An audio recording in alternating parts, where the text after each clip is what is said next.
नीचे रे पोखरिया के ऊँचे रे मोहार राम ताहि पैसी बिसहारे करथिया स्नान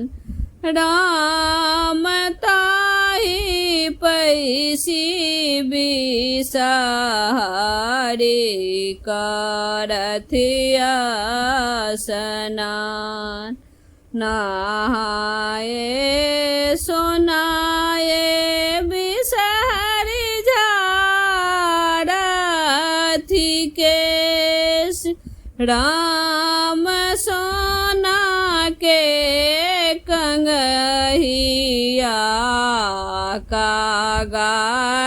कागालाए गेल राम सोना के कंगहिया कागालाए गेल कानैते खिजैते बिसहरिया आग उठार राम आग उठार राम सोना के कंगहिया कागा लाए गेल राम सोना के कंगहिया कागा लाए गेल जोनी कानु जोनी खिजु